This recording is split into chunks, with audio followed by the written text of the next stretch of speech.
the new Prime asset or update or whatever the fuck they want to tease. I know a couple things based on the things they released on Twitter earlier in the past 2 days. I know it's gonna be probably it's a female that hides with mannequins, I think, as far as I understand. And I saw some pretty cool like teasers for a new map, but that's all. That's everything I saw. Hey, I'm excited though. I'm really excited. I'm really excited. Let's fucking do this. It looks so cool. Okay, okay. Hey. Let's watch. Okay. Shh, quiet.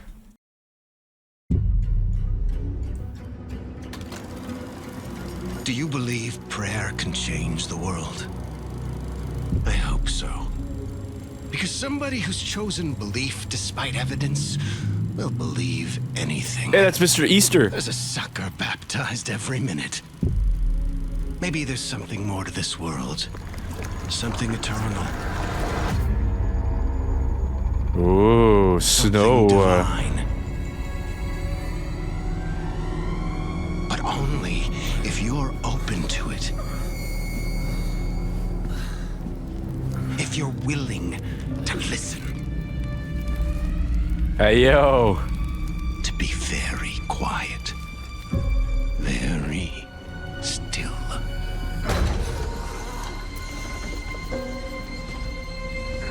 It's like a ghostly thing or what?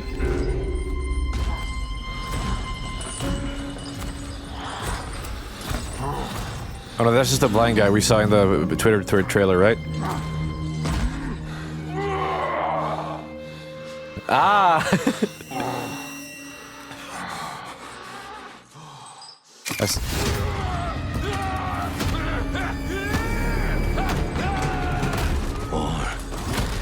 You may find that being so fixated on your faith leaves you distracted. I saw claws in the mannequin. Terribly vulnerable to something very real.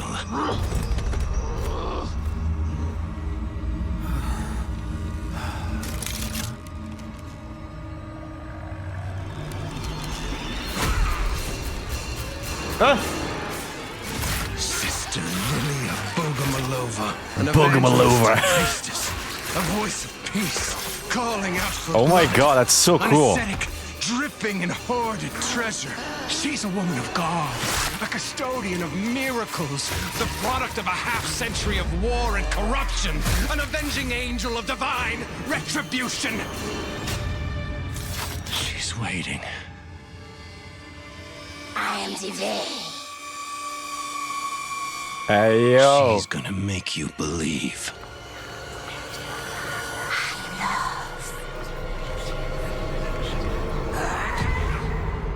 Oh my god, that's so fucking cool. Wait, how are we supposed to know which one's the bad guy, the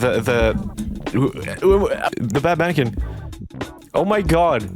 Easterman had hard on for her, by the way. He talks about okay. Yeah, but like I'm guessing the eye will probably be red or something, or we're gonna hear like her move or something. Hey, oh my god. And this comes out in 5 days. In 5 days. That means on Tuesday. Can't wait till Rebels make a comic book about her. I usually do in a few characters. Oh, there's no comic book? I thought there was a comic book. I was ready to read. Yeah, here, right here, comics. Oh my god, comic. Oh, it's here. It's right here. Oh. Okay. Okay, chat, you ready? You ready, chat? Okay, we're gonna read. Mount Massive Asylum for the Criminally Insane, 1960. We know that place. Why, Mr. Knightley? I thought you were in Arizona. Wait. Chatter. It's back. I do wish I could get you to call me Psy. Patient transfer. Okay. You look like the cat that caught the canary. You'll know it when I catch that canary. How's your wife, Mr. Kinsley? You cut me to the core. And the kids? Lost count yet? Stop, you're killing me. I need to file a patient transfer. Old Mr. Nicely. All business, all the time. As transfer to the Signala facility, I've always wondered, what do they get up to down there? Wait, a transfer. Isn't that the people that usually get transferred from Mount Massive are like just normal X-Pops? usually. That's interesting. Oh, you know, safeguarding the free world against nuclear annihilation and the tyranny of communism, making $1 here and there. This Miss Bogomolova. If you say so. Her files marked critical security. You'll need permission from a doctor where... Oh dear, it's another foreigner. Wernicki.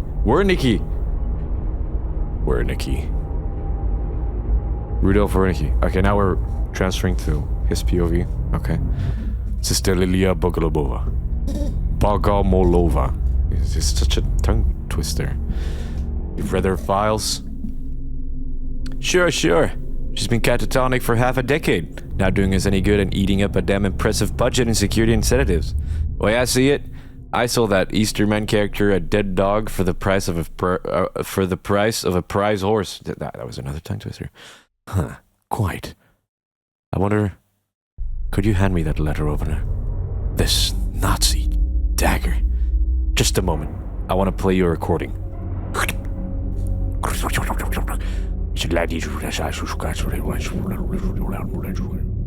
What the hell is all that? It does nothing for you? Oh well. Stop playing with that knife. I want to show you something. Alright, that's the guy we saw at the first Outlast game at the end, right? Wernicki? In her files, did you notice that all of the stories about Lilia failed to end? I'm not sure what you mean. Well, for instance, she was brought to Mount Massive by a young CIA agent named George Nichols. George had served for the Americans in Europe during the Zweiter Weltkrieg. He lost an arm and a leg, a good portion of his face, not uncommon in a war of landmines and artillery, 1953. He had heard stories during the war about the Angel of Leningrad, the Russian Joan of Arc. They called her Bogomolova, Russian for beloved of God. A child of Russian landowners, exiled by the revolution as a teenager, she was guided by the voice of God to return to her homeland and defend it against the Hun. Stories within stories, George heard a Russian prisoner of war tell a story he heard from a Finnish nurse. Lilia not only survived 3 years of the most brutal warfare possible, but proved herself a deadly hunter. Bogomol is also Russian for praying mantis, an ambush predator, a sexual cannibal. She could disappear anywhere in the shadows, among statues, among the corpses frozen stiff in the Russian winter.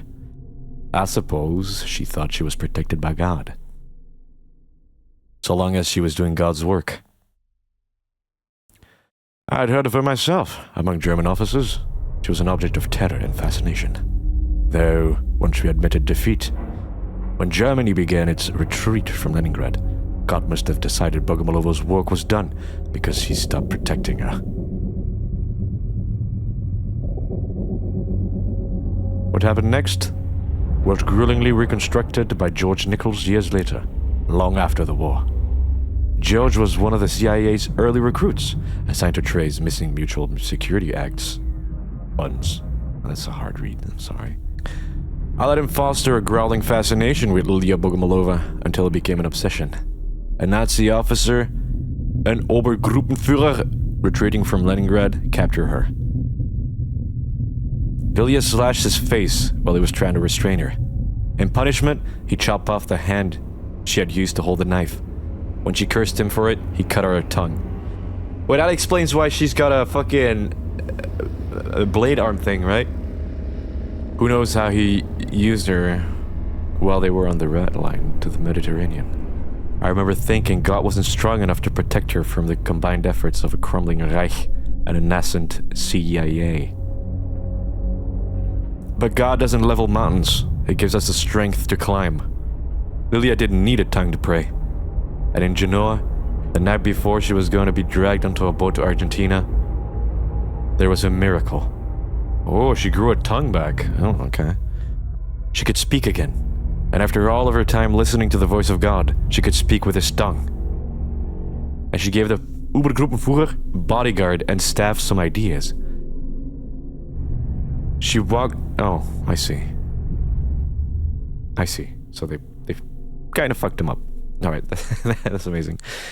She walked out of Genoa and wandered into the forest of Eastern Europe, where she was lost.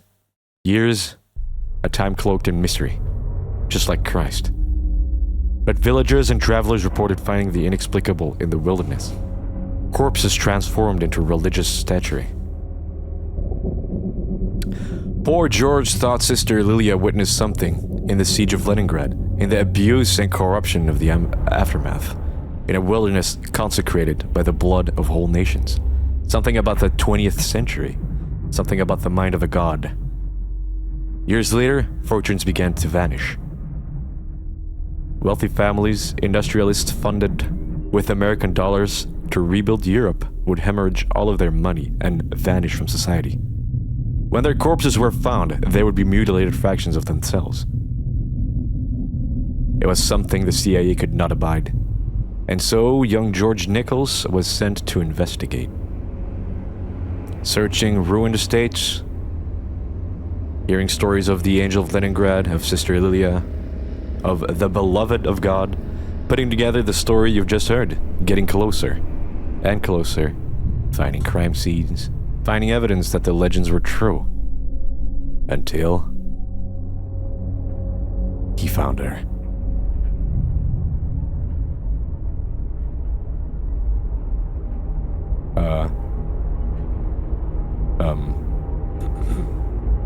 Alright.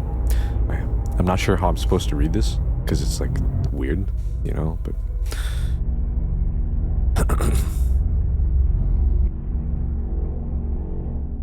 he made it unscathed through the Zweiter Walter Creek, so lucky you could call it miraculous. Sister Lilia Bogomolova. For years, she was a religious parasite exploiting the spiritual vacuum in the hearts of the wealthy elite, turning their fortunes to ash, turning their hunger for conquest against their own bodies. George Nichols never stepped on a landmine.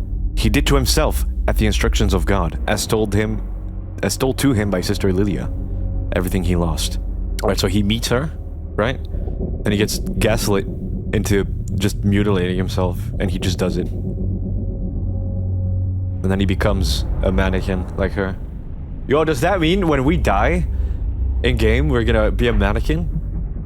And then she can just, like, use us or whatever? He's like, alright, buddy. Better, scoop your eye out. New skins? Hey! Maybe for the catalog, who knows? That'd be cool if you had, like, a mannequin skin for your character. When George brought her to us, I half believe that was as much her idea as the agency's.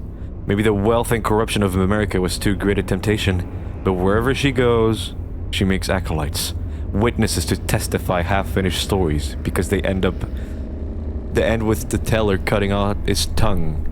Half of these patients are former staff, doctor, administrators. In the first 6 months, she was at Mount Massive. We lost nearly 20% of our budget to her influence, utter waste. And 10% of staff to self-mutilation, suicide, and the blades she somehow kept managing to hide among her gowns. To kill those she could not manipulate. Bureaucrats like yourself. Bureaucrats not unlike yourself. She's too dangerous to keep, but too interesting to kill. Keeping her drugged to the gills was our only chance of survival. So by all means, send her to Signala. You're not sending them a dead dog. You're sending them a viper. And if they gave her even an inch of liberty, God have mercy on their souls. Holy shit, that's pretty fucking badass. So that's her, huh? Red eye, bang. Alright, cool. So, she was having the role of an ex-pop where she would be transferred from Mount Asylum to Signala, but not really, because she was actually very special in the way that she could, like, easily kill and all that. And instead of finishing her off, they were like, yo, let's put her to good use and help us with her, using her as, like, to, you know, further the fucking MK Ultra thing that's happening in the the game we're playing. That's like a classic Outlast move. Like, that's a really interesting character design. Like, not only, like, you know, physically, but also, you know, the whole story. It's really cool. Okay, so she was just like a basic, like, person, not a soldier or anything. And then she heard the voice of God. And then she just came back to fucking murder everyone. Yeah, she survived 3 years of the most brutal warfare possible, but proved herself a deadly hunter. And then in the Siege of Leningrad, which changed name, I don't remember. So she was just like an average Joe, and then she tried to come back because she heard the voice of God. And for 3 years, she like got traumatized by the war or whatever.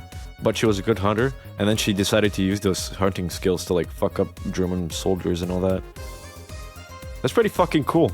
And turned out she got like caught or something. Yeah, she got caught. Cut her arm off, cut her tongue off. Then her tongue magically grew back. And she... Yeah, and then that's... Yes! Okay, now it makes sense. Okay. So she got fucked up. She heard the voices of God. She got captured by the Germans. Her tongue and her arm got cut off. But then God was like, yo, here. Have this fucking tongue.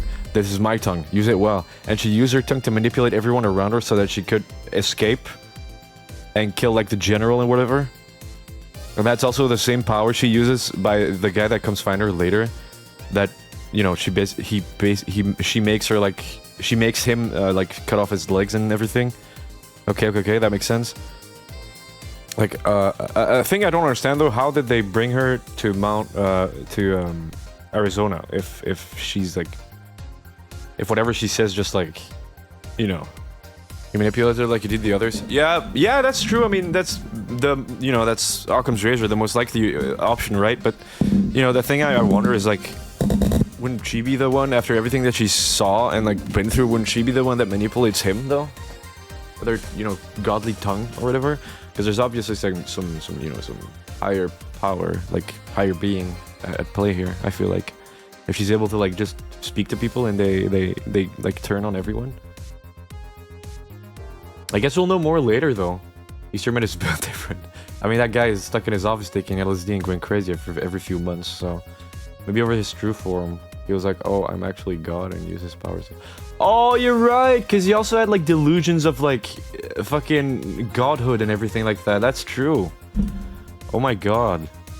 Ah, yeah. Maybe they can be like, yo, your god is also my god. And he told me something. And then he's like, you need to go and terrorize the reagents. Hey, bet. Yeah, besties. Who knows? Maybe they're gonna fornicate and have kids. Anyways. That was the comic. Cool lore. 5 more days and we have it.